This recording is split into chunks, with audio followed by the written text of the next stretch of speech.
지금 이 시간에 설명드릴 것은 복음의 집약이고 복음의 총체입니다. 이것만이 성경에, 이것만이 하나님께서 우리를 어떻게 구원하시는가에 대한 청사진이다 라고 설명하십니다. 자, 그것이 무엇인지 우리 같이 좀 연구할 텐데, 그것은 성소제도입니다. 옛날에 이스라엘 백성들과 유대인들에게 하나님께서 성소를 주십니다. 근데 이 성소를 왜 주셨느냐? 우리 그것을 이해하면 많은 것들이 풀립니다. 하나님께서 우리를 구원하실 때 어디서 구원하시는가 하면 우리의 죄로부터 구원하시는 것입니다. 그런데 하나님과 우리 사이를 내는 것은 죄악이라 그랬어요. 죄가 하나님과 우리 사이를 내었다. 그러면 이 죄의 문제가 해결돼야 구원입니다. 그런데 잘못된 복음은 어떻게 죄를 뒤집어 씌워서 구원하는데, 하나님의 방법은 그보다 훨씬 좋습니다. 주님의 능력과 사랑으로 우리 속에 꽁꽁 숨어있는 죄악을 녹여내버리고 우리를 구원하십니다. 어떤 게 좋습니까? 죄를 있는 채로 뒤집어 씌워서 구원받는 게 좋습니까? 죄의 문제가 해결되는 게 좋습니까? 죄의 문제가 해결돼야죠. 그것이 복음입니다. 그래서 복음은 성경이 말하기를 믿는 자들을 구원하시는 하나님의 파워, 능력이다. 그렇게 성경은 설명한단 말입니다. 그래서 성소는 우리에게 굉장히 중요한 단서를, 복음과 구원에 대한 하나님의 계획을 설명해 주고 있습니다. 옛날에 성소는 이렇게 되었습니다. 이스라엘 백성들이 12지파가 북쪽에 3지파, 남쪽에 3지파, 동쪽에 3지파, 서쪽에 3지파, 이렇게 12지파가 삥 둘러서 성소 주위에 진을 치고 살았습니다. 그런데 성소에 들어가는 문은 동쪽에 있고 지성소가 서쪽에 있습니다. 이 백성들은 서쪽을 향해서 기도하고 서쪽을 향해서 들어갔습니다. 왜 이렇게 놓으셨는가 하면, 옛날에 동쪽을 향해서 바알신을 숭배하는 사람들이 태양신을 숭배했기 때문에 그렇게 할까봐 하나님께서 이걸 방향을 돌려놓으신 거예요. 그래서 이게 동쪽이고 서쪽인 것을 이해하시면 좋겠습니다. 그런데 출애굽기 25장 8절과 9절을 보시면 이런 말씀이 있어요. 잘 들어보세요. 내가 그들 중에 거할 성소를 그들을 시켜 나를 위하여 짓되. 하나님께서 성소를 너를 위해 짓는 게 아니라 나를 위해서 지어라, 그렇게 말씀했어요. 참 흥미있는 얘기예요. 이게 무슨 말인가? 하나님께서 성소를 통해서 우리에게 설명하실 것이 있단 말이에요. 성소를 통해서 우리에게 구원의 계획을 설명해 주시는 것입니다. 나를 위해. 또 한 가지, 하나님께서 그들의 마음이 너무 악하고 배도했기 때문에 주님께서 그들 속에 거할 수가 없어요. 여러분, 바울이 말씀하기를 우리의 몸은 거룩한 성전이라 너희 안에 성령께서 거하시는 것을 알지 못하느냐? 그러므로 우리는 정말 죄를 회개하고 깨끗하게 되면 우리 속에 하나님의 영이 거할 수가 있어요. 그런데 어떻게 그들이 반역해서 그게 안 되기 때문에 하나님께서 내가 너희들 가운데 거하기 원한다. 하나님께서 거할 장소, 이게 성소예요. 그 다음에 내가 그 성소 제도와 의식들을 통해서 내가 너희를 어떻게 구원하고 너희 죄의 문제를 어떻게 용서하고 어떻게 해결하는지를 가르쳐 주겠다. 그래서 나를 위해서 성소를 지어라, 그렇게 말씀하신 것이에요. 물은 내가 내게 보이는 대로 장막의 식양과 그 기구의 식양을 따라 지을지니라. 여기 말씀을 보면 뭡니까? 내가 너에게 보여주는 대로 지어라. 다시 말해서 패턴을 주셨다고 말해요. 다시 말해서 설계도를 주셔서 그대로 지었다고 말합니다. 그러면 설계도를 왜 줬을까요? 여기에 문을 내고 여기는 뭘 만들고 왜? 그런 방식을 따라서 하나님께서 우리 속에서 죄의 문제를 어떻게 해결하시고 구원하시고 우리를 의롭게 하시는지에 대해서 설명해 주시는 실물 교훈이니까. 자, 이제부터 보십시다. 그러면 자, 히브리 8장 2절과 5절 보시면 이런 말씀을 바울이 말했죠. 히브리서는 이렇게 설명해줬습니다. Better than, 이런 말로 설명하면 딱 적당해요. 히브리서는 예수님에 대해서 설명하고 성소 문제를, 히브리서는 예수님께서 부활하고 승천해서 하늘 성소의 아버지 앞에 나타나시고 그래서요. Heavenly Sanctuary 아니면 Heavenly Temple에 나타나셨다고 설명해요. 그러므로 이 성소는 예수님의 사역을 상징해요. 성소들은 예수께서 이 땅에 오셔서 우리를 위해서 십자가 돌아가시고 어떻게 우리 죄를 사하시는가 하는 예수님의 지상 사역을 설명해 주는 것이 성소의 뜰이요. 그 다음에 성소 안에 들어가서 성소 첫째 칸과 두 번째 칸은 하늘에서 예수님께서 우리를 구원하기 위해서 중보 사업하시고 정결 사업하시는데 그게 무슨 사업을 도대체 뭘 하시는 거냐라는 것을 설명하시는 장면이 그것이 바로 이 히브리서의 가르침이에요. 그래서 그걸 어떻게 얘기해요? 1장에 와서 서론 있고 2장에 뭘 얘기해요? 예수님은 천사보다 나으시고 천사 중 누구에게 오늘날 내가 너를 낳았다 너는 내 아들이라 라고 말했느뇨 그렇게 설명해요. 그러니까 예수님은 천사보다 나은 분이요. 또 나가면 어떻게 해요? 진짜 양보다 더 나은 제물이요. 예수님 자체가 유월절 양이요. 성소에서 양을 잡는 것은 예수님 메시아에 대한 상징이었다 그렇게 설명해요. 또 나중에 더 나가면 뭐라 그래요? 예수님은 대제사장보다 더 나은 대제사장이요. 이 제사장이 하나님 보좌 우편에 있으니 우리가 어떻게 해요? 그 대제사장을 잘 명상하고 앞에 나가자 그렇게 설명해요. 예수님은 또 성소 자체보다 더 나은 성소요. 예수님 자체가 성소요. 예수님을 설명하기 위해서 주신 것이 성소요. 이렇게 설명해 나가는 것이 히브리서예요. 이 히브리서는 예수님을 말하면서 성소를 설명하는 것이 히브리서인데 거기에 바울이 설명하기를 성소와 참 장막에 부리는 자라 예수님이죠. 이 장막은 주께서 베푸신 것이요 사람이 한 것이 아니라 왜요? 하늘 성소니까 사람이 만든 게 아니에요.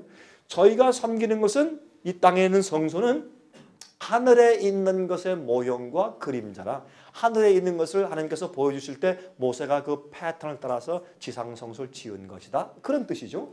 모세가 장막을 지으려 할 때 지시하심을 얻음과 같으니 가라사대 삼가 모든 것을 산에서 내게 보이던 본을 쫓아 지으라 하셨느니라. 그러니 이 땅에 있는 성소는 하늘의 성소에 있는 복사품이다 그 말입니다. 적게 그러나 같은 패턴에 의해서 지으라. 왜? 내가 그 안에 좀 거해야 되겠다. 그리고 그 안에 있는 모든 의식통을 통해서 내가 너희를 어떻게 죄로부터 구원하는지 나의 구원의 계획을 너에게 알려줄 것이라 라고 지으라고 하신 것이 성소예요. 그러므로 저는 책을 쓸 때 어떤 말을 하느냐. 이 성소는 하나님의 유일한 구원의 청사진이다. 그렇게 제가 제목을 붙이는 것입니다. 왜? 성소는 이 제도 통해서만 하나님께서 정말 우리를 어떻게 구원해 내시는가를 보여주시는 것이기 때문에 그렇습니다. 여러분 저는 처음에 레위기서 읽을 때 제 젊을 때 참 지루하더라고요. 무슨 죽이고 뭐 벗기고 뭐 어디 가서 피를 뿌리고 또 뭐 어떻게 뭐 각을 뜨고 그래서 아유 지루하고 뭐 처음에 제가 배울 때 아유 참 싫었습니다. 근데 나중에 알고 보니까 너무나 감동적인 것이에요. 여러분 여기에 보면 레위기서는 뭘 말해요? 하나님께서 우리를 구원하시는 제도를 말해요. 그래서 구약 성경의 복음서가 레위기예요. 여러분 레위기서에 문둥병자가 나왔을 때 어떻게 했어요? 참새 2마리를 가져와라. 한 마리는 목을 비틀어 죽여서 피를 받는데 이 옹기 그릇에 피를 받아가지고 그 어떻게 해요? 그 피를 갖다 산새에게 뿌려. 그리고 그 피를 어떻게 흘러가는 시냇물에 부어요. 피가 흘러가서 피가 생명의 구원의 피가 물 따라서 온 세상에 퍼지는 것을 상징했어요. 주님의 보혈의 피가 온 세상에 퍼져요. 그 다음에 산새의 피를 뿌려가지고 산새를 날려보내. 거기에 또 뭘 가지고 홍색실과 무슨 나무예요? 썩지 않는 나무. 그 뭐지? 예? 조각목 말고 백향목. 백향목은 예수님을 상징해요. 왜? 백향목은 썩지 않고 벌레가 먹잖아요. 예수님께서 나무처럼 인간이 되어서 이 땅에 왔지만 왜? 성경의 나무는 인간이라고 상징했으니까. 나무가 돼서 오셨지만은 예수님의 생애 가운데 죄가 예수님의 침투 못해서 죄 없는 생을 사셨어요. 백향목과 그걸 감았어요. 홍색실로 거기에 피를 흘리시단 말이에요. 우슬초로 그 피를 적셔가지고 또 뿌리고 우슬초는 뭐예요?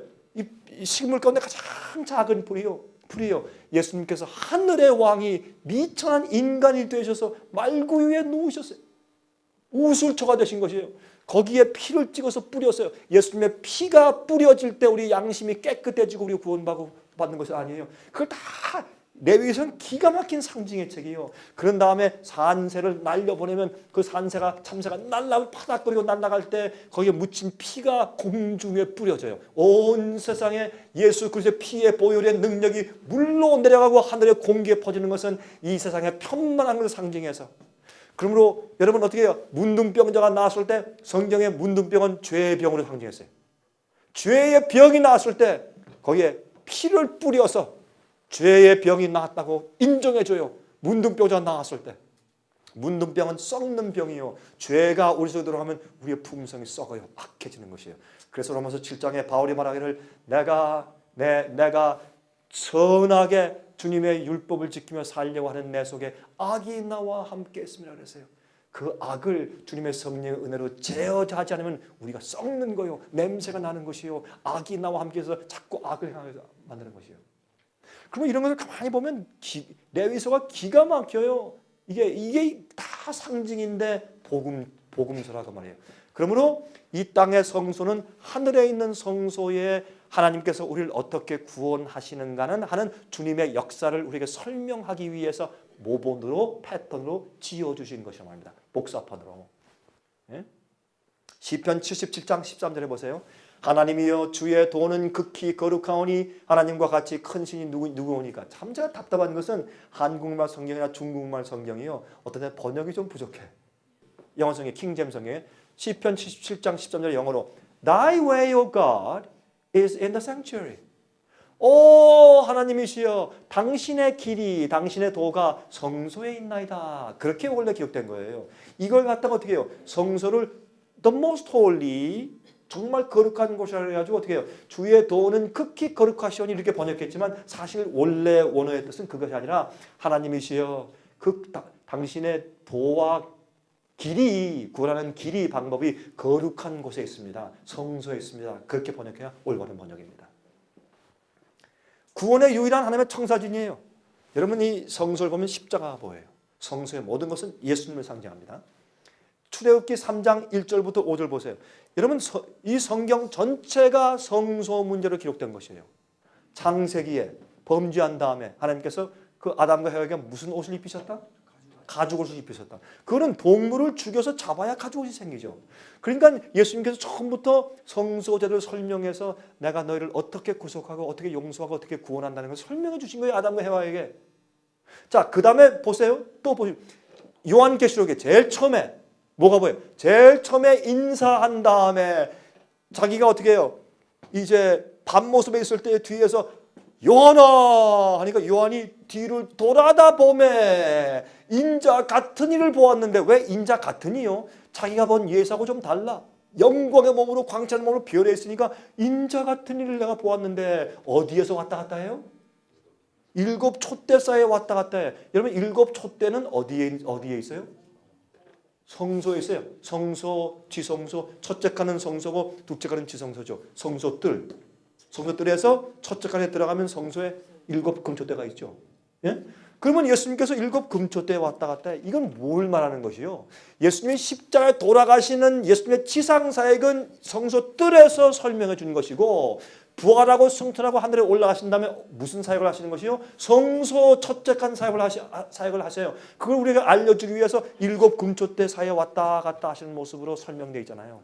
요한계시록에. 근데 요한계시록 끝에 가면 22장 가서 보세요. 무슨 말씀이 나와요? 내가 보니 하늘에 성소가 보이지 않더라. 왜요? 죄의 문제가 다 해결됐으니 더 이상 성소가 필요 없어. 성소는 우리 인간들에서 지구에서 죄의 문제를 해결하기 위해서 행하시는 것이기 때문에 죄의 문제가 다 해결되고 악인이 다 없어지고 마귀도 없어진 다음에 의인들만 있을 때 더 이상 성소가 필요 없어요. 왜? 죄가 없으니까. 내가 보니 성소가 간 데가 없더라. 성소가 보이지 않더라. 그래서 성경을 전부 다 성소로 풀어야 돼요. 하나님의 구속의 역사를 풀면 아주 정확해요. 자, 출애굽기 3장 1절 5절 이것도 성소 문제예요. 보세요. 모세가 그렇죠? 다 읽지 맙시다. 다 아시니까 호렙산에 올라갔는데 호렙산이 시내산 그 다른 또 한 봉우리 아니에요? 호렙산에 올라갔는데 거기 뭐 있어요? 여호와의 사자가 떨기나무 불꽃 가운데서 그에게 나타나시니라. 그가 보니 떨기나무에 불이 붙었으나 사라지지 아니하는지라. 이에 가로되 내가 돌이켜 가서 이 큰 광경을 보리라. 이게 뭐예요? 관광차 간 거예요. 관광차. 그만에 take a look, sightseeing. 관광 버스 타고 지금 간 거예요. 어떤 의미에서. 그렇죠? 그런데 여기 가보니까 그가 가서 보니까 떨기나무가요.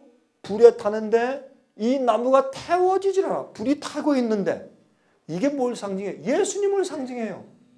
떨기나무가 뭐예요? 아카시아 나무, 가시나무 아니요? 이게 뭐예요? 조각목 아니요?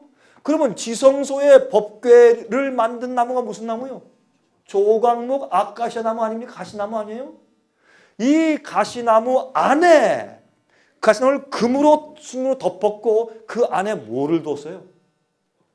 두 돌비를 두었어요. 그 돌비에 뭐가 기록되어 있습니까? 십계명이 기록되어 있어요. 하나님께서 친히 쓰신 십계명을 그 안에 두었어요. 이게 무슨 말인 줄 아세요? 예수님을 상징해. 성소에는 모든 기구는 예수님을 상징해. 법궤는 예수님을 상징해요. 왜요?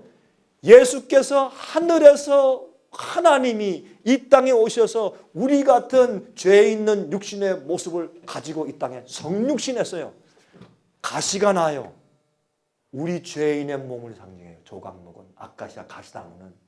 그래서 가시나무로 법궤를 짰는데 그 속에 무엇이 있어요? 계명이 있어요.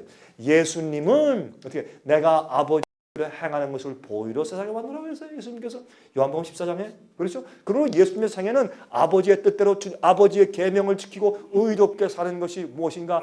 죄인의 몸을 가지고 이렇게 살지만은 아버지의 뜻대로 죄를 승리하며 의롭게 살 수 있다는 사실을 우리에게 모본으로 보이시기 위해서 이 땅에 오신 것이에요. 예수님께서 십자가에 돌아가서 우리 죄를 대속하시는 것뿐만 아니라 동시에 우리의 모본으로 오신 것이요. 그리고 우리가 본받아야 할 사람들은 어떤 목사가 아니요, 어떤 장로가 아니요, 유명한 사람이 아니라 예수님이 우리 모본이요. 예수께서 물 위에 걸으실 때 베드로가 주님이시여 나도 걷게 해주십시오. 와라. 사람이 물 위에 걷는 것은 불가능한 것이 이상한 것이요. 그건 비정상인 것 같아요. 그러나 와라. 베드로가 물 위에 걸었어요. 그가 예수님께 눈을 뗐을 때 빠졌어요. 그러고 뭘 말해줘요? 사람이 기적을 경험할 수 있다. 물 위에 걷는 것은 비과학적이에요. 우리 죄의 본성을 타고난 죄인들이 의롭게 사는 것은 불가능해요. 비과학적이에요. 비생물학적이에요. 그러나 예수께서 나도 걸었으니 오라. 믿음을 가지고 주께서 오라 그랬으니 알겠습니다 주여 하고 걸으면 되는 거예요. 주께서 말씀하기를 나도 너를 정죄치 않노니 가서 다시는 죄를 짓지 마라. 너희가 나를 사랑하면 내 계명을 지키라. 할 수 있다고 하신 것이요. 믿고 가면 주님의 은혜로운 의의 생애가 우리 생애가 될 수 있어요. 이거를 보여주신 것이 성소인데 여기 가시떨기나무에 불이 타. 예수님의 인성 속에 뭐가 있어요? 하나님의 영광이 불탔어요. 예수께서 말씀하기를 나는 세상의 빛이라 또 너희도 세상의 빛이라. 그렇죠? 그러므로 예수님의 생애가 우리 속에 주님의 계명을 지키는 품성이 있으면 어떻게 해요? 성령이 내 속에 거하는 것이요. 그러므로 너희는 성령이 거하는 거룩한 성전인 것을 알지 못하느냐? 이렇게 생각해보세요. 얼마나 기가 막힌가. 이게 성령의 복음이란 말이에요. 성서는 그렇게 가르치는 것이에요. 이 가시떨기 나무에 불이 있지만 타지 않았어요.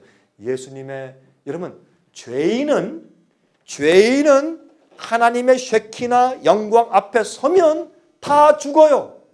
그래서 범죄한 다음에 아담과 헤아를 에덴 동산에서 내쫓았어요. 거룩한 영광 앞에 더 이상 살 수가 없기 때문에 그 생명을 보존하시려고 하신 것이 그 은혜요. 내쫓은 것은. 그런데 예수님은 죄가 없으셨어요. 우리도 이런 몸을 가지고 있지만은 하나님의 성령을 통해서 내 속에 거듭나고 새 언약을 통해서 성령이 우리의 생각과 골수 속에 당신의 법을 기록해 주시면 그게 새 언약 아니에요? 주님의 율법을 내 마음속에 기록해 주시면 우리의 성품이 바뀌고 변화된 다음에 우리가 어떻게 해요? 하나님 앞에 설 수 있게 돼요. 이걸 여기 설명하신 것이 아니에요? 이게 성서 문제예요. 예수님을 상징했어요. 그 다음에 이사야 4장 4절 이는 주께서 그 심판하는 영과 소멸하는 영으로 시온의 딸들의 더러움을 씻으시며 예루살렘의 피를 그 중에서 정결케 하실 때가 됩니다. 하나님은 소멸하고 태우는 불이라고 했어요. 이사야 33장 14절 15절 시온의 죄인들이 두려워하며 경건치 아니한 자들이 떨며 이르기를 우리 중에 누가 삼키는 불과 함께 거하겠으며 하나님이죠. 우리 중에 누가 영영이 타는 것과 함께 하리요 하도다. 오직 의롭게 행하는 자, 정직히 말하는 자, 토색한 재물을 가증히 여기는 자, 손을 흔들어 뇌물을 받지 아니하는 자, 귀를 막아 피 흘리려는 꾀를 듣지 아니하는 자, 눈을 감아 악을 보지 아니하는 자, 그들이 타는 불 같은 하나님의 쉐키나 영광 앞에 살 수 있다고 말이에요. 의롭게 된 자. 히브리 12장 28절 29절 그러므로 우리가 진동치 못할 나라를 받았은즉 은혜를 받자 이로 말미암아 경건함과 두려움으로 하나님을 기쁘시게 섬길지니 우리 하나님은 소멸하는 불이십니다. 죄를 품고 하나님 앞에 설 수가 없다고 말이에요. 성소는 우리 속에서 죄의 문제를 해결해 주신다 그 말입니다. 레위기 10장 1절 2절 아론의 아들 나답과 아비후가 각기 향로를 가져다가 여호와의 명하시지 않은 다른 불을 담아 여호와 앞에 분향하였더니 불이 여호와 앞에서 나와 그들을 삼킴에 그들이 여호와 앞에서 죽은지라. 다른 불. 성소에서는 어떤 불이요? 번제단에서 양을 번제를 태우는 그 거룩한 번제단에서 태우는 그 불을 갖다가 성소 안에 들어와서 분향단에서 향을 피우는 불로 사용하라 딱 명령했어요. 예수님의 십자가의 보혈을 이해하고 전적으로 회개한 그 거룩한 마음의 심령의 불을 가지고 목사일을 해야 돼요. 그거 안 하고서 비즈니스적으로 인간적으로 다른 불을 갖다가 태우면 하나님께서 그 사람 태우세요. 그렇죠? 그 제사장을 나답과 아비를 어떻게 했어요? 그들이 부엌에서 쓰는 구운 불 때는 불을 갖다가 향단에 피워서 지성에서 불이 나와서 그들을 태워버렸어요. 이걸 뭘 상징해요? 이건 옛날에 있던 일이지만 우리에게 교훈으로 주신 것이에요. 너희가 다른 불을 가져오면 안 된다. 성소제를 통해서 설명한 복음의 참불, 성령의 참불을 가지고 거기에서 제사장 노릇해라. 그렇게 말씀하시는 것이죠. 자, 이사야 59장 1절 2절 너희 죄악이 너희와 너희 하나님 사이를 내었고 너희 죄가 그 얼굴을 가리워서 너희를 듣지 않으시게 함이니 여호와의 손이 짧아 구원치 못하심도 아니요 귀가 둔하여 듣지 못하심도 아니라 죄 때문에. 그 죄를 해결해야 우리가 하늘 가요. 네. 죄의 문제는 우리 마음 속에 있는 병이에요. 죄는 병이에요. 질병이에요. 그걸 고쳐야 돼요. 마음 속에 있어요. 밖에 있는 게 아니에요. 죄의 문제를 해결하기 위해서 하나님께서 세 가지 단계를 주셨어요. 그게 성소제도예요. 세 가지 계단이 뭐예요? 첫 번째, 성소 뜰의 경험. 두 번째, 성소의 경험, 첫째 칸의 경험. 세 번째, 지성소의 경험, 둘째 칸의 경험. 이 세 가지 단계를 통해서 하나님께서 우리 마음속에 꽁꽁 숨어있는 죄를 녹여내시는 겁니다. 어떻게? 그걸 설명한 것이 성소제도예요. 시내산에서 영광 가운데 모세가 어떻게 해요? 성소제도를 일러주셨어요. 왜? 그들이 어떻게 해요? 계명을 주시면서 이것을 지키겠느냐? 이 계명을 지키면 너희는 특별한 나라가 되고 내가 너희 하나님 되고 너희 내 백성 될 것이라. 너희가 세상에서 나의 제사장 나라 될 것이라. 그때 뭐라 그랬어요? 무서워서 아이고 하나님 말씀하지 마십시오. 무섭습니다. 우리 지키겠습니다. 그랬어요. 그렇게 지켰습니다 해놓고 나서 모세가 십계명 받으러 올라갔을 때 그동안에 뭐 했어요? 그 밑에서 금송아지 만들어서 숭배했잖아요. 왜? 그들은 계명을 지킬 마음과 성품이 준비가 안 돼 있어. 거듭나지 못했어요. 그때 주님께서 그들의 죄를 속하시고 그들을 어떻게 죄로부터 구속하시기 위한 것을 설명하셨는데 그것이 성소란 말이에요. 자, 성소는 이렇게 되어 있어요. 성소는 성소뜰, 성소, 지성소. 자, 보십시오. 밤에도 24시간 동안 번제단에 번제물이 타야 돼요. 24시간 동안 아침에 번제 하나, 저녁 때 하나 해서 24시간 동안 그 연기가 계속 올라가야 돼요. 그건 예수님의 돌아가신 속죄의 은혜와 속죄 피가 24시간 동안 항상 우리를 두르고 있다는 것을 상징합니다. 사람들이 잘 때도 아침에 일어나서 성소를 향해서 기도를 드렸어요. 성소를 향해서. 하나님께서 예수께서 당신의 피의 보혈 가지고 하늘에 올라가서 우리는 항상 피의 보혈의 구속의 은혜가 항상 우리에게 다가올 수 있어요.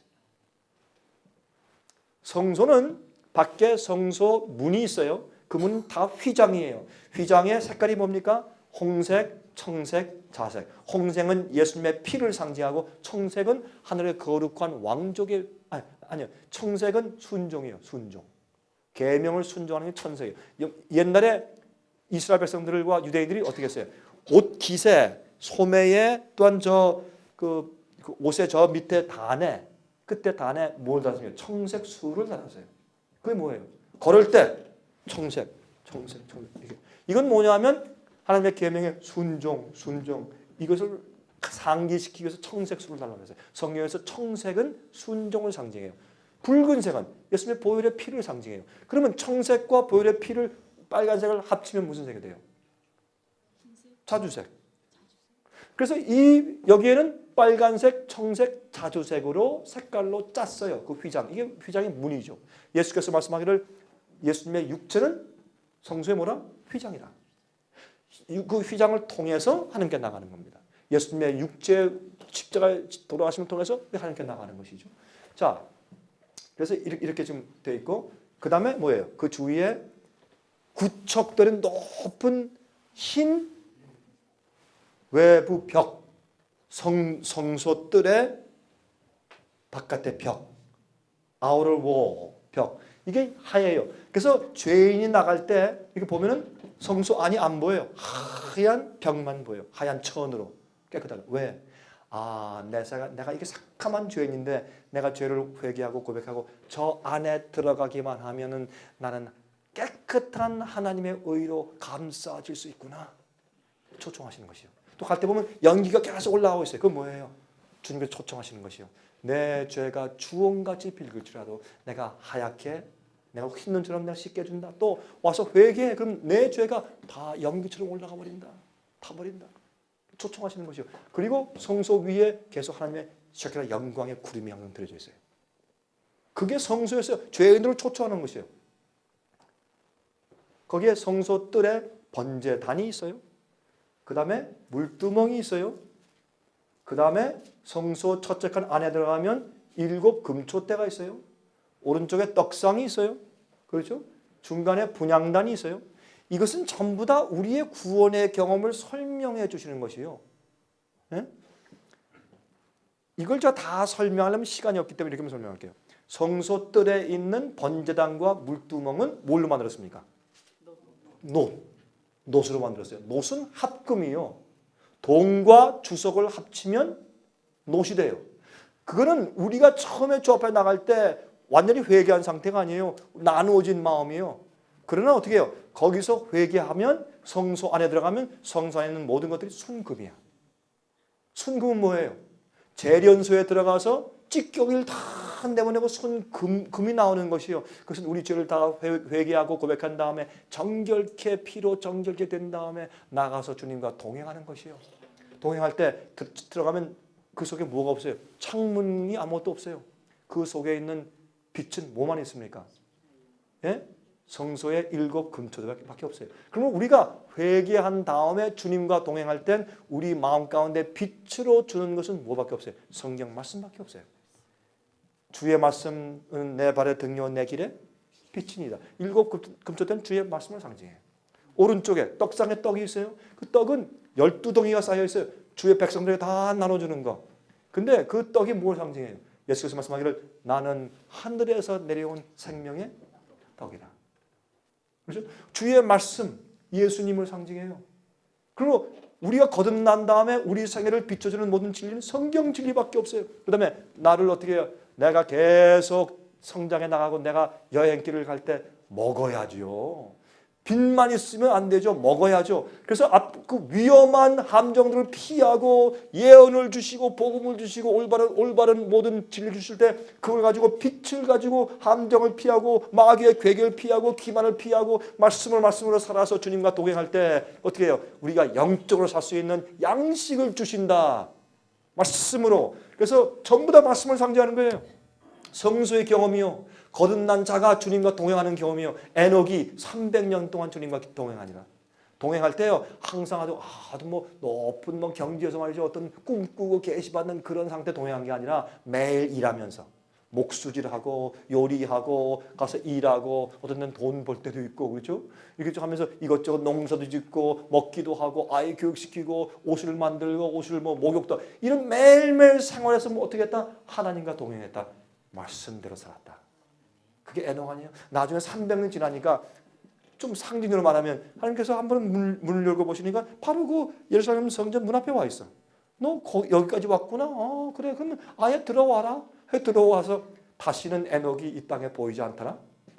살아서 성전에 올라갔어요. 엘리야도 살아서 성전에 올라갔어요. 왜요? 죄의 문제가 사라졌을 때 해결돼 버렸어요. 왜 그게 불가능해요? 에녹도 하고 엘리야도 살아서 승천했는데 죄 있는 자는 하나님을 뵐 때 다 죽어요. 죄의 문제가 해결될 수 있는 하늘에 살아서 승천한 거 아니에요? 성경이 그걸 말하고 있어요.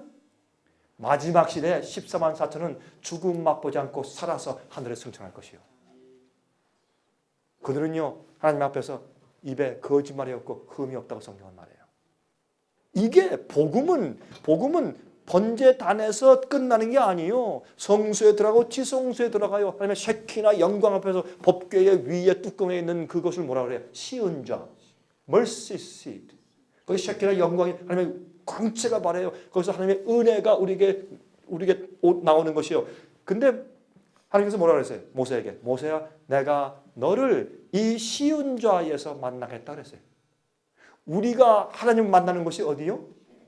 시은좌 지성소 아니요. 결국은 주 앞에 서서 우리가 다 심판받아야 돼. 여러분 이사야 1장에 말씀하기를 모든 사람들을 심판으로 구속하시고 그랬어요. 심판을 통하지 않고 아무도 구원받을 자가 없어요. 하나님께서 우리 마음을 심판하시고 테스트하셔야 돼요. 정말 회개했는지, 진짜 주님을 사랑하는 건지, 진짜 굴복한 의인인지 주님께서 모든 심판하시는데 마지막 시대는 짐승의 표의 환란으로 심판하세요. 다 테스트하셔요. 우리 똑바로 하십시다. 분향단은 뭐예요? 우리가 연약해 쓰러지고 부족할 때 주님께서 중보 기도로, 중보는 사람들이 오해해요. 중보는 우리가 회개할 때 당신의 피를 적용시켜서 구원하시는 것도 중보지만은 우리를 대신해서 기도하시니까 중보죠. 또 중보의 반쪽은 뭐냐? 우리가 연약하여 못할 때 주님께서 성령을 보내시고 천사를 보내시고 진리로 가르치셔서 우리를 도와주시는 것이 중보예요. 그래서 우리가 어떻게 해요? 때를 따라 돕는 은혜를 얻기 위하여 담대하게 어디에 나갈지니라? 은혜의 보좌 앞에 나갈지어다. 주님께서 되세요. 예수님께서는 모든 일에 한결같이 우리와 한결같이 시험을 받으신 자로 돼 죄는 없으시니라. 또 예수님께서는 그래서 우리를 어떻게 도와줄지를 아시며 그게 대제사장 아니에요? 그게 중보 아니에요?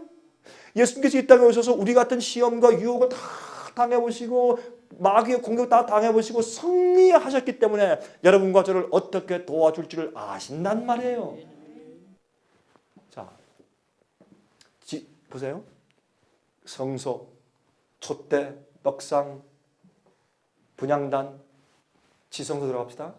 지성소에 법궤, 그 위에 쉐키나 영광에 있는 시운소, 두 그룹 천사가 있죠. 그렇죠? 법궤 뚜껑을 열어봅시다. 뭐가 있습니까?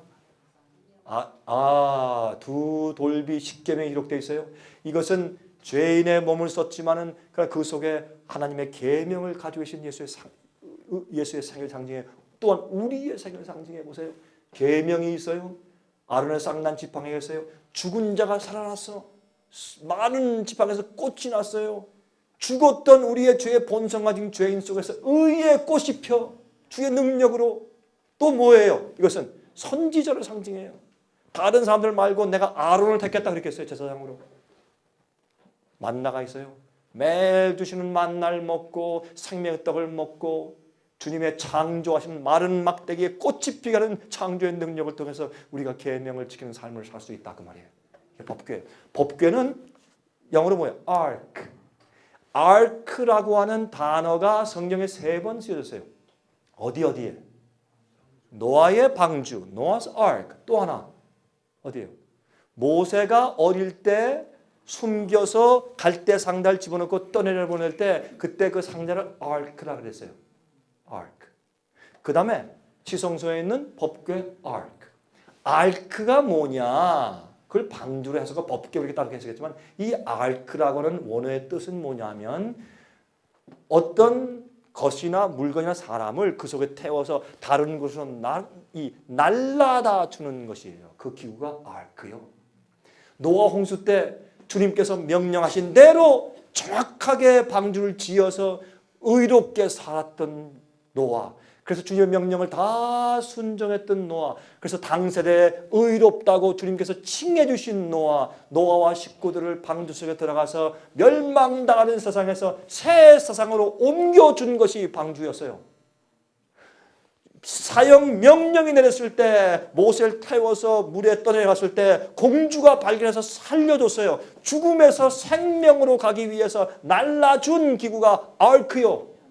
이 법궤는 무엇인가? 이 멸망하는 죄의 세상에서 영원한 세상으로 구원받아 영생받아 가기 위해서 우리를 날라주는 역할하는 기구가 아크, 법궤요. 그 법궤 속에 뭐가 있어요?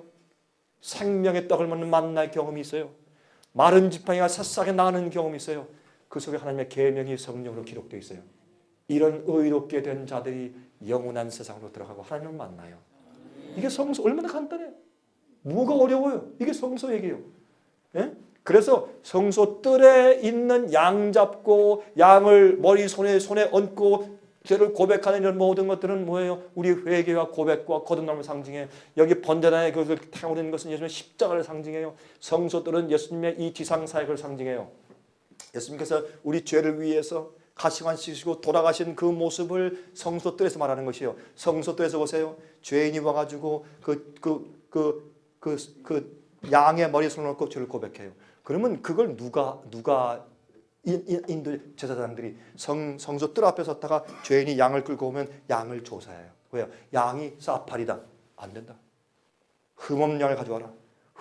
상처가 있어. 다리를 절어. 안 돼요. 다른 양을 가져와. 왜요? 흠없는 예수님을 상징하기 때문에. 따라와라.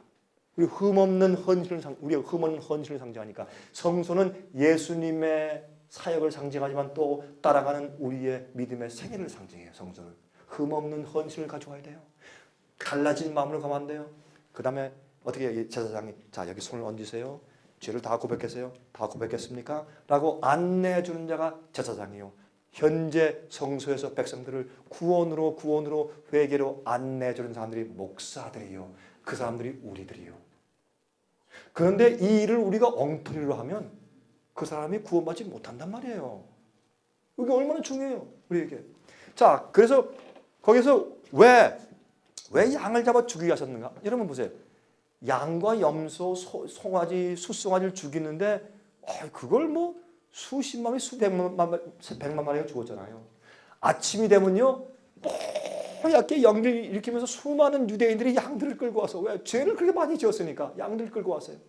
그러면 하나님께서 왜 양을 죽이라고 하셨는가? 하나님께서 동물들 죽여서 피 흘리는 걸 보기 기뻐하시나요? 아니죠. 왜 죽이게 하셨어요? 하나님께서 양들 죽는 거, 염소 죽는 거 하나님께 참 불쌍하셨어요. 그러나 그렇게 죽이라고 하신 것은 죄인이 자기가 자기 칼로 이렇게 목을 잘라 배에서 죽이면서 그 양이 바로 떨면서 왜 날 죽여서 내가 무슨 잘못했어요? 그런 뜻으로 이렇게 바로 떨며 죽는 모습 보면서 죄인이 어떻게 느끼는가? 내가 죄를 지었는데 죄 없는 양이 왜 내 대신 죽어야 하나? 느끼면서 완악한 이 머리에 하나님의 사랑을 알려주시는 것이에요. 앞으로 내 아들 메시아가 와서 너의 죄를 이렇게 대신 지고 죄 없는 어린 양이 돌아갈 것이기 때문에 내가 용서받는 것이야 라고 설명해서 딱딱한 죄의 마음을 깨우시는 것이 성소제도예요. 예? 또 번제 공부해보세요. 번제 기가 막혀요. 번제에 대해서는 또 지금 시간 없으니까 지나가야 돼. 보세요. 예수님이 십자가 돌아가실 때 성전 휘장이 찢어졌죠. 어디에서? 읽어보세요. 마태복음에 위에서부터 아래까지. 그때의 솔로몬 성전에 또 나중에 헤롯이 만든 그런 성전에 수르바벨 성전 다음에 헤롯 성전이죠. 그때 성전에요. 휘장은 두꺼운 소가죽처럼 두꺼워서요. 그걸요. 사람이 찢었다면 밑에서부터 찢어야지. 위에서부터 찢었어요. 하나님이 찢으셨어요. 왜? 지상 성전이 다 패했다. 예수께서 성소의 어린 양으로 오셔서 성소의 성소 뜰의 사역을 끝내세요. 예수님이 직접 하늘의 성소에 올라가셨어요. 이제 올라가셨기 때문에 이제 이 땅에서 성소의 피를 가지고 제사장이 성소에 뿌리는 것 더 이상 필요 없어. 예수님께서 당신의 피를 가지고 올라가셨으니까. 그래서 지상 성소의 죄를 갖다가 찢어가지고 폐하셨어요. 하늘 성소로 옮기셨어요. 그렇죠? 자, 그래서 우리의 구원은요. 어디에 구원이 있느냐? 죄를 미워하고 의를 사랑하게 되는데 달려 있어요. 그래야 우리가 계명을 지키고 의롭게 살 수가 있기 때문에 여기에 달려 있어요. 그러므로 우리 죄인의 완악한 마음을 갖다가 회개시켜서 하나님의 사랑에 너무 감격하고 감사해서 이만 좀 죄는 싫습니다. 왜 죄가 싫은가? 죄는 우리를 외롭게 만들어요. 죄는 우리를 불행하게 만들어요. 죄는 투쟁을 만들어요. 죄는 교만케 해요. 죄는 이기적으로 만들어요. 죄를 경험해 보니까 어때요? 지겨워. 뭐 이 다윗이 그 훌륭한 다윗도 많이 범죄한 다음에 어떻게 했어요? 노인 된다면 죄에 대한 슬픔을 얘기했어요. 솔로몬도 죄에 대한 슬픔을 얘기했어요. 모든 것이 헛되다. 헤아려야 모든 것이 헛되다. 헛되고 모든 것이 헛되다. 죄를 경험하고 죄의 불행을 경험한 자가 죄를 미워해요. 또 하나 큰 게 있어요. 예수님의 십자가의 사랑을 똑바로 알면 그 사랑 때문에 죄가 미워져요. 예수님을 심장을 터져 돌아가시는 그 죄가 미워집니다. 그게 성소예요. 그래서 우리 속에서 죄를 녹여내시는 주님의 사랑이에요. 이게 성소제도예요. USA Today의 신문에 제가 한번 신문 기사를 봤는데 여기에 Staff Sergeant Jeffrey Grant입니다. 중사입니까? 뭐 중사일 거예요. 거기에 Specialist Ross McGinnis에 대한 그 기사가 났는데 이 사람과 또 몇 명이 이락 전쟁을 하는데 그저 험비 그 집차가 있죠. 험비 그걸 타고서 지금 가는데 갑자기 이 이락에 있는 인서전트 한 사람이 수류탄 던졌는데 집차 바닥에 딱 떨어졌어. 어떻게 이제 다 죽는데 왜 5명이서 다 죽어요 지금 다 죽는데 거기에 기관총 사수인 바로 이 로스 맥기니스 청년이 19살이에요. 생각도 안 하고 그냥 덮쳐서 자기 배로 덮쳐서 산산조각 나서 터져서 자기 죽었어요. 죽고 4명이 다 살았어요. 그 다음에 돌아온 다음에 이 중사 제프리 겐트씨한테 마음에 고민이 생겼어. 나는 이렇게 그 19살의 청년이 대신 죽고 내가 살 만한 자격이 나한테 없고 나는 가치 있는 사람이 아닌데 왜 내가 안 죽어 그 청년이 이렇게 죽었을까 나를 위해서. 너무나 가슴이 아파서 그것 때문에 이렇게 얘기했어요. 내가 살 자격이 있는가? 그 다음 보세요. 그 다음에 그 신문에 보면 이렇게 됐어요. 거기서 살아난 그 군인들이 말이죠. 그 영정 앞에 이렇게 말했어요. Survivors, wow, 살아난 사람들이 이렇게 엄숙하게 선설해. I try not to live my life in vain for what he's done. 그가 한 그 놀라운 그 일에 대해서 그 영적인 일이 헛되이 돌아가지 않게 내가 내 세계를 앞으로 열심히 잘 살겠다. 내가 사는 것은 어떻게 해요? 그 사람이 죽지 않고 있었으면 어떻게 살았을까? 난 그렇게 살겠다. 이게 예수님 얘기요. 우리가 십자가를 볼 때 예수께서 저렇게 날 위해 돌아가셨는데 주님이 사셨다면 어떻게 사셨을까? 이젠 주님이 내 죄를 위해 대신 돌아가시고 내가 살았으니 이제 내가 삶은 주님을 위해 사는 것이라. 이게 갈라디아 2장 20절 아니에요? 내가 십자가에 주와 함께 십자가에 못 박혔나니 그리스도와 함께 십자가에 못 박혔나니 이제부터 내가 사는 것이 아니라 내 속에 그리스도께서 사시는 것이다. 우리의 삶은 예수를 위해 사는 삶이요. 이제 예수께서 사신 것처럼 살기 위해서 나를 굴복하는 것이요. 이게 성소 문제예요. 자 보세요. 여기 성소의 디자인 보세요.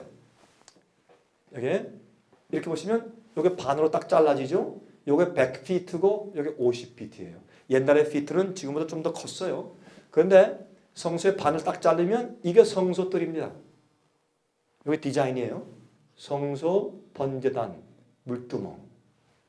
여기는 성소 첫째 칸, 둘째 칸 지성소. 여기에 7 근초대, 떡상, 분향단, 요거는 법궤.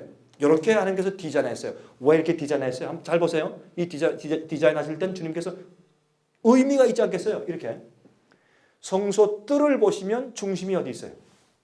번제단, 예수님의 십자가에 있어요. 어린 양이 죽임당하고 태워짐을 받는 번제물에 있어요. 이게 성소뜰의 예수님의 사역의 중심이고 우리 경험의 중심이 돼야 돼. 예수님의 십자가가 우리 구원의 기초고 중심이요. 그런데 이쪽에 가보세요. 이쪽 오른쪽에 가면 중심이 어디예요? 법궤예요. 계명 있는 곳이요. 자, 이건 무슨 뜻이에요? 우리 죄를 대신 지시고 돌아가셔서 우리를 용서하시고 구원하셨어요. 그 이유는 뭐예요? 회개함으로 구원케 하셨는데 그 목적은 이렇게 여기서 구원받았다, 잘됐다, 이제 마음대로 해야 되겠다 그렇게 하라고요? 아니죠. 여러분들이 고속도로에 속도 위반하다가 경찰이 와서 딱 붙잡았습니다. 아유 좀 봐주십시오. 이 경찰이 가만히 있다. 내가 이건 한번 봐줍니다. 조심하십시오. 라고 말을 하고 딱지를 안 띄워줬어요. 그럼 여러분들이 어떻게 가면서 야 잘됐다. 용서받고 이제 해방됐다. 더 빨리 달리자. 그렇게 해요? 아니죠. 용서받은 자는 어떻게 해요? 용서받은 대로 이젠 똑바로 가야죠. 법을 지키면서. 그러죠? 마찬가지로 여러분 살인자가 감옥에 들어갔는데 대통령이 사면을 시켜줬어. 그럼 살인당하면서 잘됐다. 용서받았다. 이제 나가서 한 2명 더 죽이자. 그래요? 아니죠. 용서받은 것에 너무 감격하고 감사해서 이제는 어떻게 해요? 깨끗한 시민으로 살려고 하겠죠. 그게 구원받은 자의 성품 아니겠어요? 그러므로 이 회개했을 때 우리를 구원하시는 이 목적은 어떻게 해요? 하나님의 계명을 순종하는 생활을 살도록 하시기 위해서 용서하고 구원해 주시는 것이요. 그렇죠? 이게 합리적인 얘기 아니에요? 성소에 있어서. 자, 성소들의 경험. 그렇죠? 번제. 제가 이걸 설명드리면 시간이 많으니까 제가 지나가겠어요. 번제는 우리의 매일의 헌신을 상징해요. 번제요.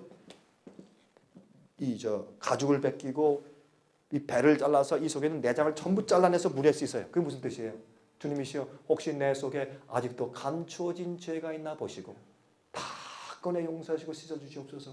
내 생각과 묵상이 주 앞에 연락되기를 바라나이다. 그 기도예요. 성수의 기도예요. 정결히 드는 거예요. 번제는 자기 이 양의 가죽을 벗겨 내 더러운 의를 벗기고 예수의 의의 옷을 입는 것이요. 내 속에 내장을 전부 꺼내서 물에 씻어. 물은 성령과 말씀을 상징해. 회개한 사람은 반드시 개혁이 있어야 돼. 자기 생의 죄를 고치고 돌이켜서 개혁이 없는 회개는 가짜 회개예요. 감정적인 회개예요. 오늘날 교회에서 어떻게 해요? 막 성령이 오셨네. 성령이 그렇게 박수치며 그렇게 이렇게 소리 지르고 찬미 부르면 성령이 떠나가요. 성령이 오시는 것이 아니라 감정적으로 막 높여가지고 구원받은 것처럼 해주는 그런 예배 형식은 전부 다 가짜예요. 예배는 거룩하고 경건하게 드리라고 말씀을 했어요. 예배는 우리의 인간적인 감정을 선정적으로 일으켜서 눈물 흘리고 웃게 만드는 것이 아니에요. 진리대로 감정적으로 구원받지 못한 사람들도 마치 구원받은 것처럼 그런 감정적인 그런 움직임이 아니라 성경 말씀대로 진짜 성령으로 그들 마음 가운데 평안과 의의 경험이 있게 하셔야 합니다.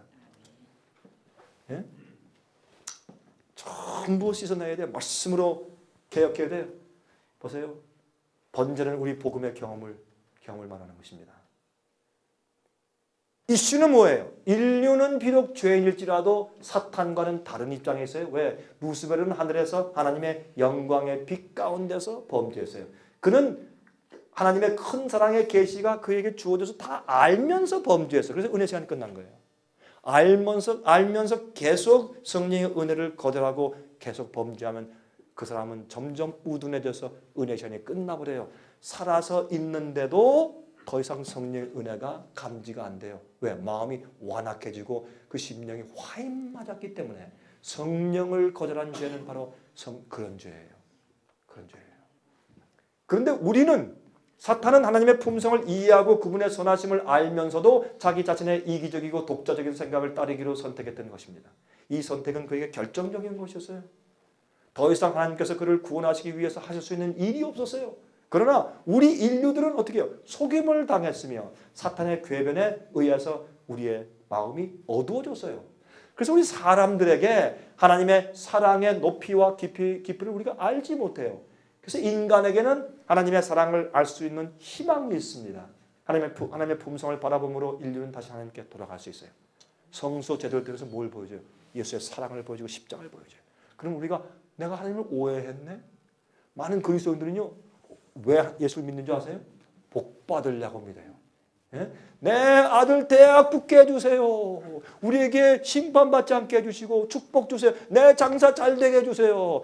구원은 그래서 회복입니다. 성소는 예수님의 하늘 성소의 중보 사업을 상징해요. 금초 때 떡상, 분향단, 이건 다 예수님께서 우리를 구원하시고 회개한 영혼들을 그 속에서 죄를 버리고서 의롭게 살 수 있는 것을 가르치는 기구가 성소 안에 있는 것이에요. 우리 성화의 경험이요. 예? 시편 133장 1절부터 3절. 여러분 이 시편 133장은 오순절에 대한 성령 받는 경험인 것을 아세요? 시편 133장은 예언이에요. 오순절에 대한 예언이에요. 이게 뭐예요? 형제들과 연합하여 동거함이 어찌 그리 선하고 아름다운고. 이것은 성소 주위에 12지파가 쫙 둘러서 연합해서 있는 그 아름다운 모습을 말해요. 그 다음에 보배로운 기름이 수염곧 아론의 수염에 흘러서 그 옷깃까지 내린 것 같고. 이게 무슨 말이에요? 모세가 아론을 대제사장으로 안수할 때 어떻게 제일 처음에 하얀 제사장 옷에다 파란 에봇을 만들어 입히고 그 가운데 그 판결패가 있어 거기에 12 돌이 있죠. 12지파 상징하고 우림과 둘림이 있고 여기에 또 홍보석이 2개 있고 거기에 6지파씩 이렇게 새기고 그렇죠. 그걸 다 입힌 다음에 어떻게 했어요? 그 위에 머리에다가 뭘 했어요? 예? 기름을 부었어요. 이렇게 기름을 크게 부으니까 어떻게 그게 기름은 뭘 상징합니까? 성령. 그러니까 수염을 통해서 쭉 내가지고 옷을 타고 내려가서 어떻게 그게 나중에 땅에 두둑 떨어지는 거예요. 그게 오순절의 성령이 임한 거예요. 그 상징에 대한 예언인데 왜 그러냐? 예수님이 부활하고 승천하신 다음에 하늘에 올라가서 나타나셔서 뭐가 되셨다고 히브리서 말해요? 우리를 대신해서 대제사장이 되셨다. 우리를 대신해서 하나님 아버지 앞에 나타나셨다. 이렇게 설명했어요. 그게 무슨 말이냐? 제사장이 없으면 우리 죄의 용서가 없어요. 예수님이 당신의 피를 가져가서 모든 죄인들에게 회개하는 죄인들에게 당신의 피를 적용시키고 근데 주님은 이 땅에 살아왔기 때문에 우리를 어떻게 도와줄 줄 아시고 또 하나 이 사람이 진짜 믿음인지 가짜 믿음인지 아세요. 예수님은 진짜 심판자요. 의로운 대제사장이요. 근데 예수님께서 보세요. 오순은 50이죠. 펜타코스트 50이에요. 50이에요. 그러면 어느 날부터 50일째예요. 어느 날부터 계산해서 50일째 성령이 내려서 오순절이에요. 어느 날부터? 요제절부터. 6월절 날 예수님이 십자가에 돌아가셨죠. 6월절 양이니까 6월절 날 오후 3시에 between evenings 오후 3시에 6월절 양 잡는 시간에 딱 돌아가셨어요. 예수님이 바로 그 시간에 6월절 양이시죠. 그 다음에 3일째 되는 날 부활했기 때문에 요제절부터 3일째 되는 날 아침에 성소에 가서 첫 단을 가져다가 흔들었어요. 이렇게 왜 흔들어요? 하나님께서 이 땅에 오셨습니다. 메시아가 오셨습니다. 그리고 올라가셨습니다. 부활을 말하는 거예요. 내려오신 성육신과 부활을 말하는 거예요. 흔들었어요. 주님의 축복이 위에서 옵니다. 우리가 찬송을 드립니다. 요제절이요. 흔드는 거. Wave offering. 그건 예수님의 부활을 상징해요. 예수께서 부활하신 날 아침부터 50일째가 오순절이요. 오순절 날에 신에서 이스라엘 백성에게 율법을 주신 날이요. 오순절 날은 어떤 날인가 하면 추수하는 날인데 여러분 그거는 무슨 추수요? 미래 추수요. 처음엔 보리 추수요. 이젠 미래 추수요. 추수될 때에 어떤 일이 생겨요? 여러분 그때의 오순절 날에는 추수한 것을 갈아가지고 떡 2개를 만들어서 그러니까 first fruit, 첫 열매를 바치라. 왜 떡 2덩이예요? 이제부터 유대인들 플러스 이방인들. 그게 뭐예요? 이제는 초대교회가 생기는 것이에요. 떡 2덩이를 바치라 했어요. 첫 열매예요. 이게 다 성소에 엄청난 의미들이 숨어 있어요, 여러분. 그런데 보세요. 왜 50일 만에 성령이 임하냐 말이에요. 예수님께서 부활하신 다음에 이 땅에 며칠 계셨어요? 40일. 왜 40일이요? 제자들에게 가르치시려고. 이 시편과 모세의 책, 율법책에서 율법과 선지자를 통해서 어떻게 해요? 내가 성경에 예언된 메시아야. 자 봐라. 라고 다 성경을 다시 풀이해서 가르쳐서 그들이 참 전도자가 되게 하기 위해서 예수님께서 빨리 하늘에 올라가서 천사들과 살고 싶으시지만은 40일 동안 더 머물면서 인간들을 가르치셨어요. 그게 예수님께서 우리를 사랑하시는 큰 사랑이에요. 40일 동안 가르치시고 하늘에 올라가서 열흘 동안 뭐 하는 것 같습니까? 그건 성경에 없어요. 근데 제가 이렇게 추측합니다. 나머지 열흘 동안은 뭐 하셨느냐? 하늘의 우주와 거민들과 하나님 아버지 앞에서 천사들 앞에서 증명하셨어요. 내가 이 땅에 가서 인간의 육체를 가지고 살면서 내가 죄를 안 짓고 의롭게 사는 것을 보여줬다.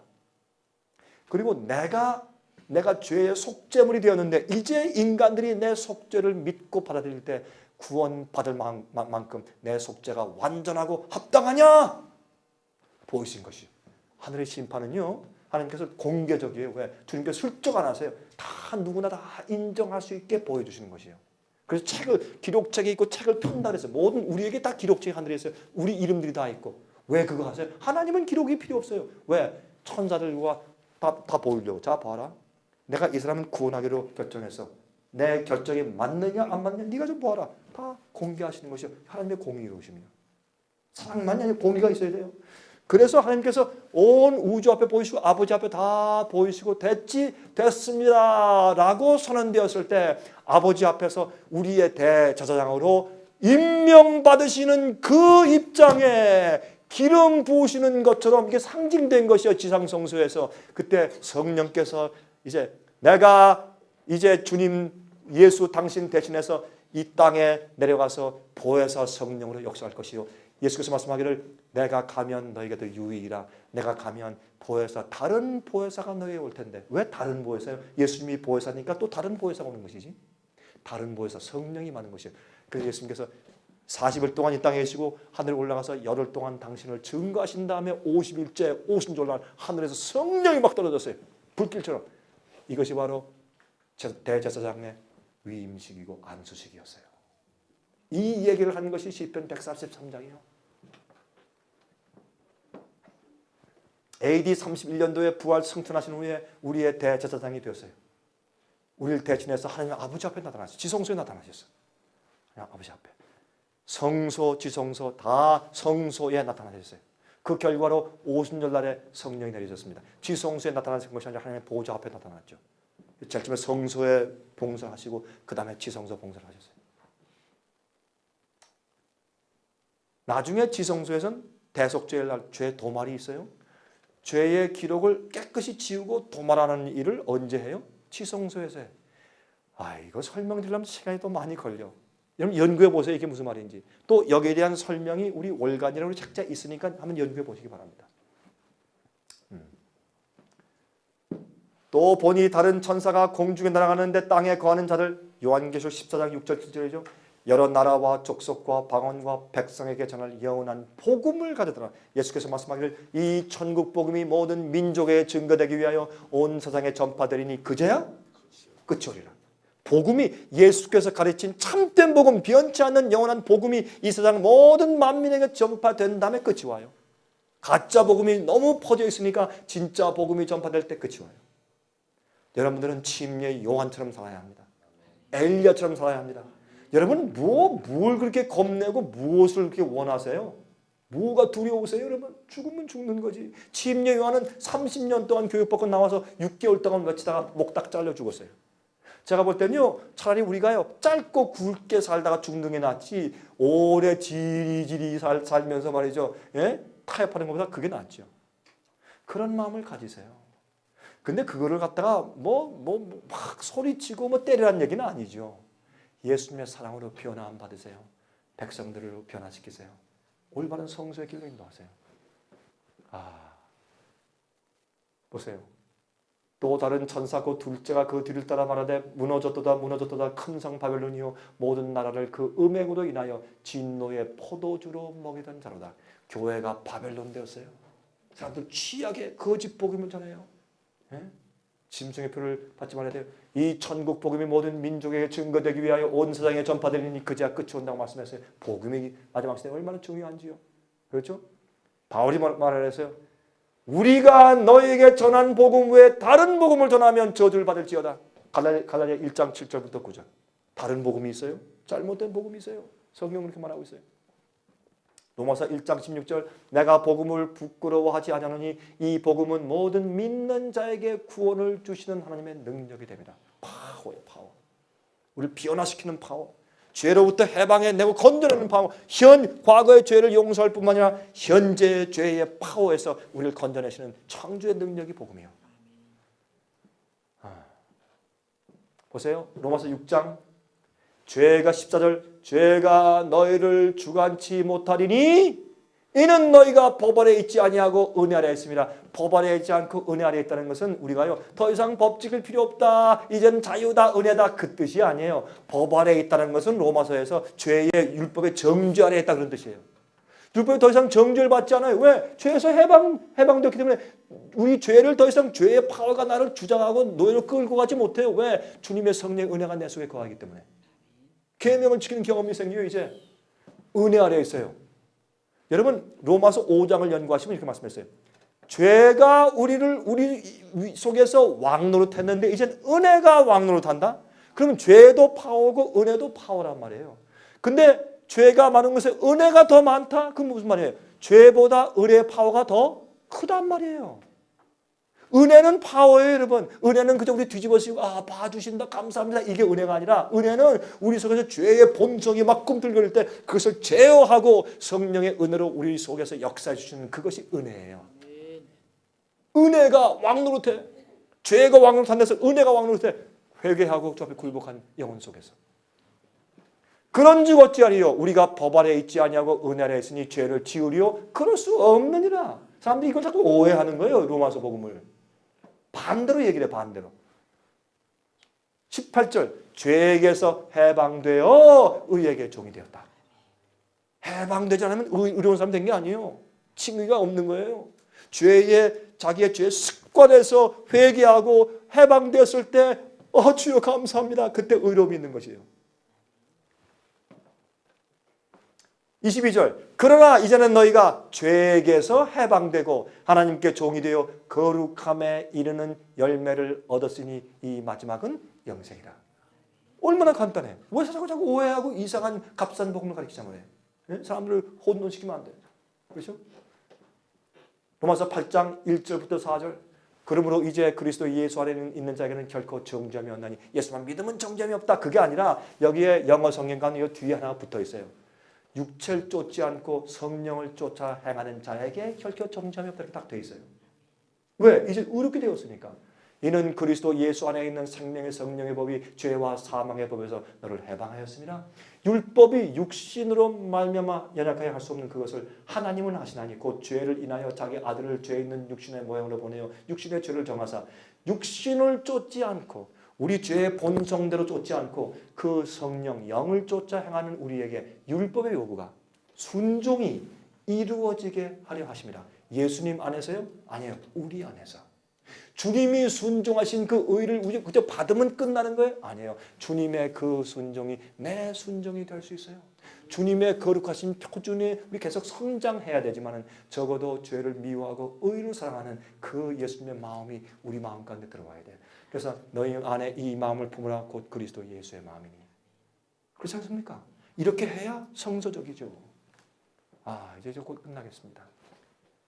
이 에베소 2장을 읽으시면 은혜가 뭔가 나와 있어요. 보세요. 너희가 그 은혜를 인하여 믿음으로 말미암아 구원을 얻었나니 이것이 너에게서 난 것이 아니요 하나님의 선물이라. 네? 우리는 그의 만드신 바라 그리스도 예수 안에서 선한 일을 위하여 지으심을 받은 자니 은혜는 이 은혜를 인해서 믿음으로 구원을 했어요. 은혜는 파워이기 때문에 그 은혜로 내 속에 의롭게 하시고 승리하는 경험과 능력을 내 속에 복음으로 베푸시기 때문에 그건 우리가 어떻게 우리 힘으로 안 되니까 믿음으로 그 은혜를 받아야 돼. 그 은혜를 통해서 믿음으로 그 구원이 내 속에 이루어졌어요. 그러면 어떻게 우리를 선할 일을 위해서 서로 창조하신 것이요. 선한 게 뭐예요? 의로운 것이요. 의로운 것이 뭐예요? 주님의 계명과 일치된 마음이에요.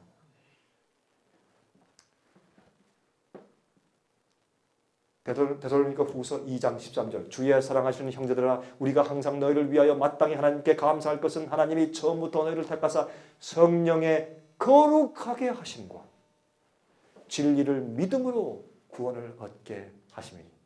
얼마나 감사해요. 근데 이런 것들이요 우리가 그렇게 해야지 해서 되는 게 아니라 십자가 사랑에 녹아버리면 그 속에서 눈물이 나면 자연히 내 마음이 변하게 돼 있어요.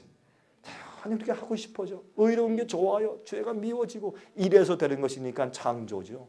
창조에 씨가 심으면 열매가 나요. 싹이 나고 자연스럽게 우리 힘으로 하는 것이 아니에요. 하나님이 하시는 것이요. 히브리 10장 우리 마음과 생각에 율법을 기록하시는 거 잘 알죠? 로마서 4장의 사도 바울이 사용한 복음과 믿음의 실례는 뭐예요? 아브라함이요. 아브라함 얘기. 제가 시간이 없어서 제가 말씀 못 드리겠습니다. 이삭을 바칠 때 이해 못해도 주의 말씀대로 이삭을 죽이려 할 때 주님께서 아브라함아 내가 이제 내가 하나님을 경외하는 것을 내가 알겠다. 죽이지 말아라.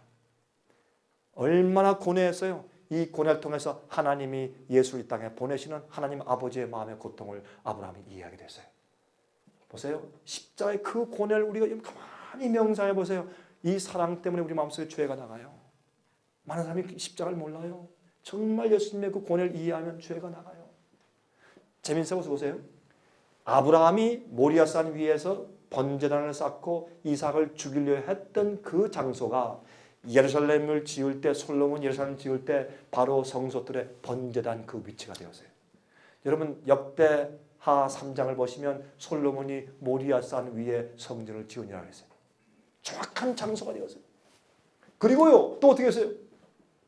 나중에 어떻게 해요? 저쪽에서 매 음소리 들려요. 보니까 수양이 가시떨기나무에 가시나무에 붙들려 있어요. 이것은 바로 그들이 머리를 들어 봄에 저쪽에 수양이 있어요. 그것은 예루살렘 성전에서 번제단 그 장소에서 머리를 들어서 저기 보면 그것이 골고다 갈발이에요. 정확하게 수양이 가시나무에 걸려있던 그 장소가 예수님이 십자가에 돌아가신 갈발이가 되었어요. 실제로. 이건 뭘 얘기해요? 성소죄를 얘기해요. 예? 그래서 번제단에서 우리가 죄가 나가야 돼 우리 속에서. 그게 칭의요. 칭의는 예수를 믿으면 무조건 우리를 감싸주고 덮어준다. 그게 칭의다. 칭의만 있으면 구원 다 끝난다. 아니에요. 칭의는 그런 경험이 아니고 칭의는 우리 죄를 우리 속에서 녹아내시는 십자가의 경험이고 그 다음에 주님과 따라서 성소와 지성소로 들어가는 거룩한 열매를 맺는 성화의 과정이 있어야 돼요. 그것이 요한 웨슬레이 얘기예요. 요한 웨슬레는 그런 말을 하니까 이 방법론자에 가라. 그래서 출교당해서 장로교회가 출교시킨 사람이 요한 웨슬레이고 그래서 감리교를 세운 것이에요. 그걸 안 받아들였어요. 그 복음의 진전과 새로운 빛을 안 받아들였어요. 그래서 교회가 타락했어요.